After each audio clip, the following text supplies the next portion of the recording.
Okay, think about this. Every single second of every single day, you're using a wildly complex piece of machinery that, honestly, you probably rarely even think about. I'm talking about your own mind. Today, we're diving into exactly how our brains silently, effortlessly, and instantly decipher the incredibly complex world all around us. To kick things off, let's picture a scenario. Imagine you're in a completely packed, bustling place. Let's say McCullough Market. People are literally everywhere, the noise is absolutely deafening, and suddenly someone bumps into you. You exchange those quick apologies, right? But then she stops dead in her tracks and says, "Oh my gosh, isn't that you? I can't believe I ran into someone I know here." So, how do you actually recognize this unfamiliar person? Well, in a fraction of a second, your brain kicks into absolute overdrive. It's honestly fascinating when you think about the sheer amount of invisible cognitive gymnastics happening before you can even get a word out to reply. Instantly, you're scanning her face, like, does she look familiar? Then comes the recall phase where you're frantically flipping through your mental files to figure out exactly where you know her from. Next, you start reasoning and problem solving to piece together the context. And your actual success in figuring out who she is, that depends entirely on how you've organized all the knowledge you've accumulated over your entire lifetime. And the crazy part, this all happens in the blink of an eye. Now, this lightning-fast internal process is exactly what we're going to focus on today. Back in 1967, a guy named Ulrich Neisser published the very first modern textbook on this. He defined cognitive psychology as the branch of psychology concerned with how people acquire, store, transform, use, and communicate information. It's asking the big, heavy-hitting questions, right? Like, how do we perceive things? How do we remember? How do we make decisions? Ultimately, it's the magnificent act of the mind studying itself. And just to clarify, when we're talking about cognition, we are looking strictly at those internal psychological processes, stuff like attention, perception, language, and memory. We're essentially studying the software, so to speak, rather than the physical, biological hardware of the brain itself.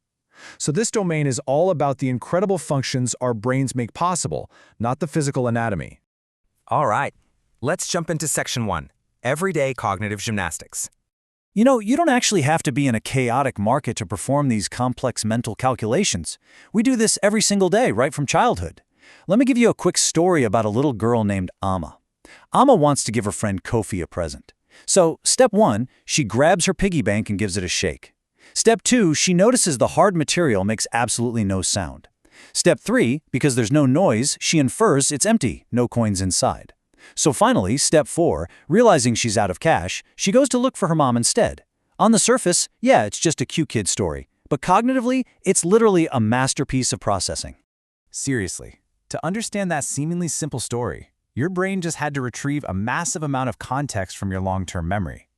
You had to implicitly know that money goes in piggy banks, that those banks are made of hard stuff, that coins rattle when you shake them, and well, kids don't have credit cards, so they go ask their parents for money. Amma used what we call inductive reasoning. She went from specific facts, like that lack of a rattling sound, and drew a broad, general conclusion that she was broke. So this tiny childhood moment, it actually reveals massive underlying complexities in our cognition. Okay, let's pivot to a totally different scenario, one that taps right into our basic survival instincts. Imagine you wake up in the dead of night and you see this bizarre, frightening shape looming in the corner of your room. We've all been there, right? What cognitive processes are suddenly thrust into action to keep you safe? Here is exactly what your mind is doing in that terrifying split second. First up, attention. You mentally lock on to that mysterious stimulus. Then perception kicks in, desperately trying to interpret the raw visual sensory data you're getting in the dark. Next is pattern recognition, as your brain tries to classify the shape. Is it a burglar? An animal? And finally, memory. You instantly rely on your mental storage facility to figure out if you're actually in danger, or if it's just, that pile of laundry you left on a chair. Moving right along to Section 2, the brain's staggering capacity.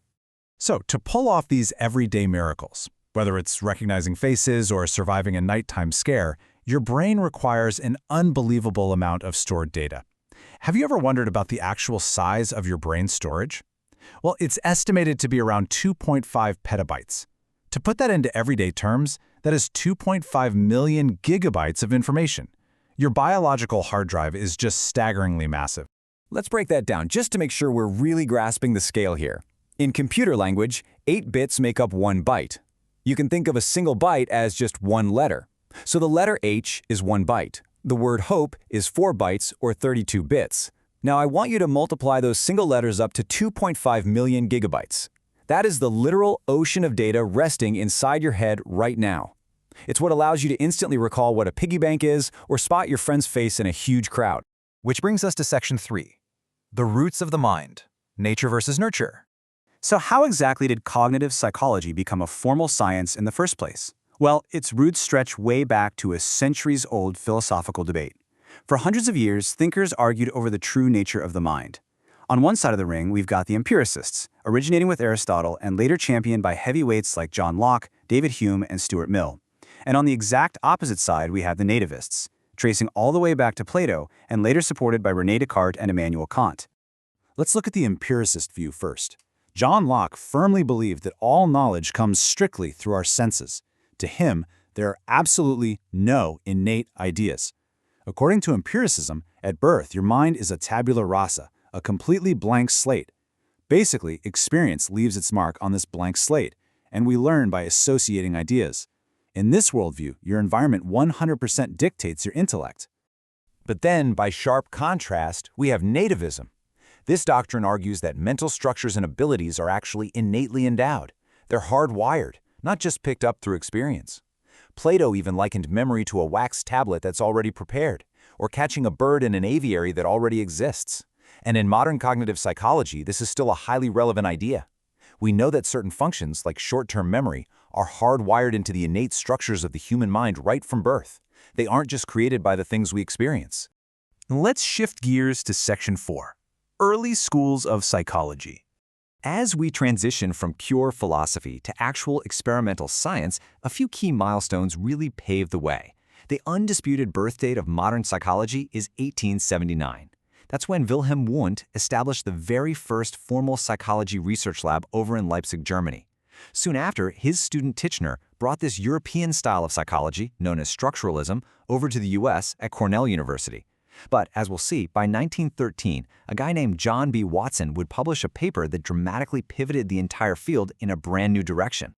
Before that big 1913 pivot, though, there was a major academic clash. The structuralists wanted to break conscious experience down into its most basic, elementary parts. They were constantly asking, what are the discrete contents of the mind? But an American school called functionalism pushed back, and they pushed back hard. Functionalists didn't care about static contents. They cared about how the mind was used. They argued that psychological processes are continuous events, specifically designed for success in living and helping us adapt to our natural environments. The really big problem for the structuralists, though, was their primary method of research, which was called introspection. They literally just asked people to look inward and report on their own conscious experiences. And while this did open some doors to studying things like problem-solving and moods, it ultimately failed as a strict science. Why? Because it was entirely unreliable. Practitioners just couldn't agree on what made up the basic parts of the exact same experience.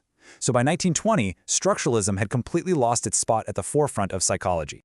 And that leads us to Section 5, the shift to behaviorism. The whole failure of introspection created this massive void, leading to a radical pivot that temporarily dethroned the study of internal mental processes altogether. Enter John B. Watson and behaviorism in 1913. Watson published a defining paper basically stating that psychology must strictly be the science of overt, observable behavior. He entirely rejected both the functionalists and the structuralists. He declared that psychologists should just stop focusing on the mind and conscious experience completely. Their rule was simple. If you can't see it happening from the outside, you shouldn't study it. But here's the thing. You simply cannot ignore the mind forever. Despite behaviorism totally dominating for decades, it eventually became glaringly obvious that we absolutely needed to understand how we comprehend things, how we judge facts, and how we solve complex problems internally. I mean, you can't explain how a kid understands an empty piggy bank just by watching their outward physical movements. And so, pioneering research in the 1950s brought cognitive psychology roaring right back to answer all those internal questions that behaviorism had just chosen to ignore. And that brings us full circle right back to you, sitting here right now.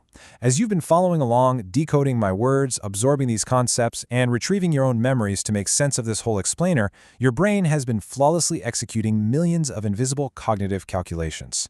So, I want to leave you with this final awe-inspiring question. If your mind just did all of that without even breaking a sweat, what else is it doing right now that you haven't even noticed?